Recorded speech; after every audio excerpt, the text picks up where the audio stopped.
Hi ladies and gentlemen, Luke Innes here. Time to do another film review. First things first though, please don't get it twisted. I know I reviewed the first movie in this series a couple of days ago, and I'm reviewing the sequel today, but that doesn't mean that I'm getting into any sort of series review here. Maybe I am, but that's not the point at the moment. It's just that I watched this movie earlier today and I felt like talking about it because it's definitely an interesting one, and the movie I'm reviewing today is Texas Chainsaw Massacre 2.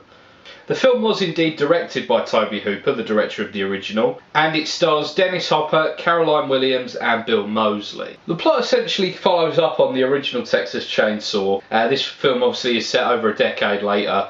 Dennis Hopper plays Lieutenant Lefty Enright, who is the uncle of Sally and Franklin from the first movie. Following reports of a car accident in North Texas, he heads up there to investigate and sees that it is conclusive with what happened to his niece and nephew over a decade earlier. From there his story reaches the papers and a local radio DJ gets in contact with him. It just so happened that the two victims were prank calling her radio show at the time of the attack, and so the entire grisly affair was caught on tape. Eventually the pair decide to team up in order to try and find out exactly what happened. And of course, that leads to some pretty dire consequences. Something that I really do like about the movie, Tobe Hooper in making this movie pretty much accepts that he's never going to equal the original. So he tries to do something new with it. He takes the film in a horror comedy direction, which is interesting. And I mean, visually, it's got a lot of the kind of hallmarks of Hooper's post Texas Chainsaw style. You know, it's very bold colouring, very interesting lighting. You know, this has got a lot, visually speaking, in common with something like the Funhouse, and generally that's very strong. What's not so strong is that the film isn't as funny as it really needs to be in order to be taken seriously as a comedy movie as well as a horror movie. It's plenty scary enough. There's definitely a couple of really good scares in the movie, but there really needs to be more than a few laughs. There's a handful of laughs in this movie, but not many, and it could do with a couple more. Also, I quite like the idea of trying to satirise the original movie and I definitely feel like with this movie they were trying to sort of make the movie that people who hadn't seen Texas Chainsaw Massacre might think that Texas Chainsaw Massacre is like. You know, obviously this movie is very bloody. In places it's quite slapstick as well. I mean, you know, stuff like Leatherface still fighting Dennis Hopper with a chainsaw buried in his chest. But generally speaking, that really is the problem of this movie, is that it's just not good enough at the sort of what it's setting out to do in order to be successful and be recognised as for what it is. Ultimately, it sort of comes across as quite a goofy take on what was a very powerful and dark movie originally, which is a shame because there is a lot of good stuff about this movie. One thing that this movie does have to be credited with, especially the cast, is that they really get the measure of what's going on.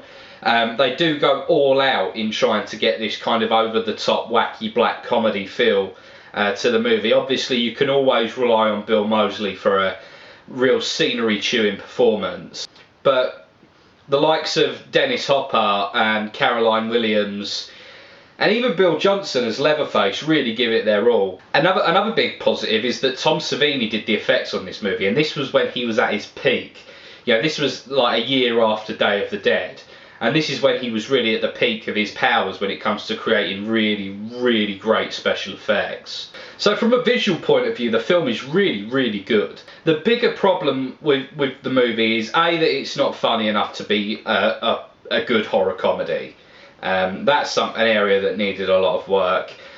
B, the pacing of this movie is all over the place. It is not consistent at all. You know, it can go from a really high pace to a very low pace to a medium pace, then back down to a low pace, all within a very short space of time. There isn't really a consistency in terms of what you're seeing on screen.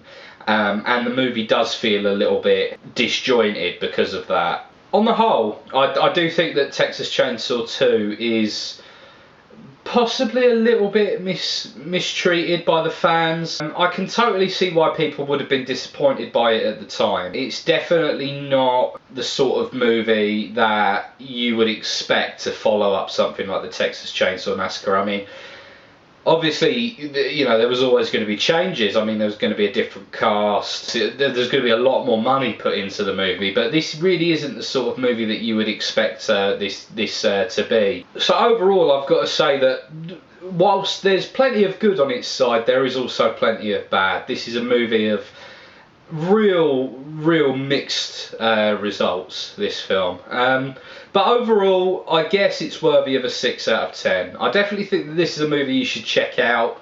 A lot of people will tell you this is terrible. I have met some people who tell you this is a masterpiece. I kind of fall somewhere in the middle. I feel like this has got its good and its bad about it, this film.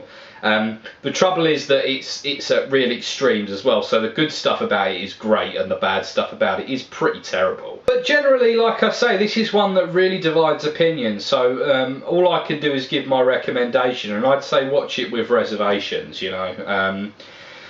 It's definitely an interesting watch, even if you don't enjoy it. But I would definitely suggest checking out the first Texas Chainsaw first before you see this one. I mean, ultimately, you know, if you think about this as a sequel to that, it doesn't compare whatsoever. But then none of the sequels do ultimately. But yeah, if you view this sort of as a standalone movie, it is quite an entertaining movie in place.